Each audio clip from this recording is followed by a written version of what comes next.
Martin Lewis has warned us about dangerous artificial intelligence, which uses his face and voice to promote a fake investment. It is shocking technology, but it is easily used by scammers to replicate people's identities and then access personal information, open bank accounts, recreate passports, or even just convince you that you are listening and watching a trusted individual who then persuades you to do something you absolutely should not do. It is a fraud which is costing society more than £6 billion.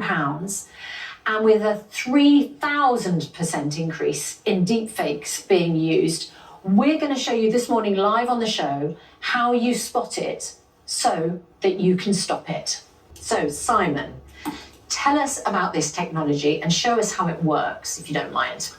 Yeah, so deepfakes aren't particularly new. They've been around for a few years, but what's happened recently is they've become far more accessible to everybody. So I think a lot of us are probably familiar with Snapchat filters, that kind of thing. And it's the same type of technology, it's the same thing. So it's free to everybody, it's quite easy to get. And from just a single photo, so just a single still image of you that we found online, we've been able to create the deepfake that you're seeing. Okay, so let's have a look at the deepfake. Laura, you've sort of come dressed as me. You've put your long hair up, so you've got a bob. And I think, already we look pretty similar. But what is frightening about this tech is that if you look at the camera, it has switched your face to my face. So I don't know, Stuart, if we can then put my face alongside yours. There we go. Look at that. Now, would that then, Simon, be able to get through identity verification software online? If a bank says we need you to verify your identity, would just that image be enough, or would you need a document, for instance, a passport? Well, it depends at what stage you're at and which bank it's with. In most cases, when you're opening an account, you'll have to provide an identity document and then do your biometrics for facial comparison. If you're talking about later on down the line, then it's re-authentication, so they'll be comparing like with like. But the thing with a lot of facial similarity software is it's just looking at the centre of the face. Yeah. So it's almost, we framed Laura up beautifully today to try and look like you, but it wouldn't matter if she had the wrong hair. It wouldn't necessarily matter about sort of, the size of her head, because we're just looking at the central parts of that. As you can see, it's getting so much more convincing.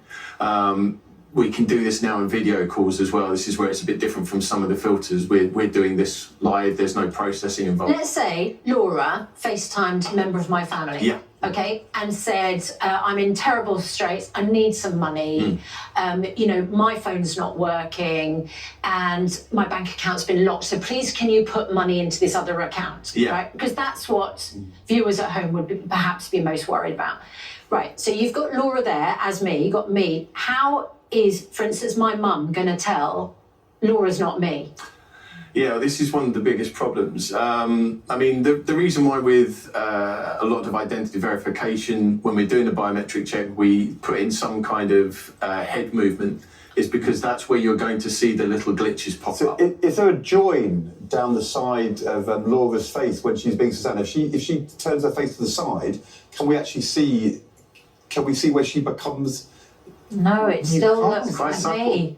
But the difference is when she moves her head, if you take a look at something like her nose or her eyes, you might see some glitching happening then. But it doesn't sound like any more glitching than in a normal Zoom FaceTime video call. Yeah, it's something you have to sort of get your eye in for, because the nose almost changes shape. And if you think there's a problem with it, then there is going to be a problem with it. So one tip I've heard is that what family members should do, if it's your mum and your daughter or your grandkids, you should agree a word which everybody knows. Right. We're going to say Mississippi or Brighton, so that any time there's a verification thing going on, if you don't use that word, you definitely know it's a fake. It's so hard to tell from the picture. Have a code word which everybody knows. If the word's not there, you know it's not real. I think that's an excellent idea, or an event that only you and that person could possibly talk about. Something obscure. Yes. Yeah. It shouldn't be a birthday. I tend to go with the latter. The code word's a nice idea, but then that's something you have to remember, and it's something that could potentially get leaked. Whereas if I ask you an innocuous question about the last time we interacted, that's going to be something you and I both know. I probably haven't posted on social media. You haven't posted on social media. No one's going to have that information. But it's something we should think about and talk about right now. It's so hard to spot the picture, but you can have a plan in a family. Yeah, for sure. And I think people really should start making these kind of plans now. We're already seeing this happen. There are stories that have been out for a while. In the States, you've got audio scams that are using deepfake technology, the audio version of it, deep voice.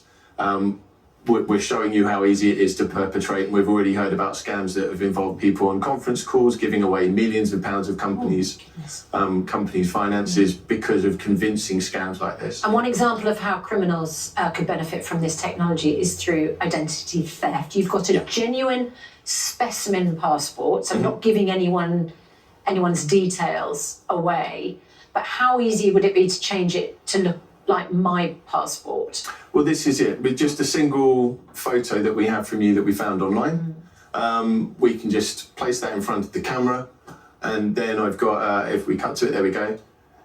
If we look to the actual webcam footage, you can actually see that we put your face on that document. Right. Oh my gosh. So it's all the other details, but it's your face on there. And it's just as easy if I managed to get hold of it. Doesn't it? I have to say, I don't normally look like, if I showed you my passport photograph, it would not look anything like as good as that. So that is one way. So there's if you're looking at my passport, you can identify a scam. Look, it's really interesting to talk to you.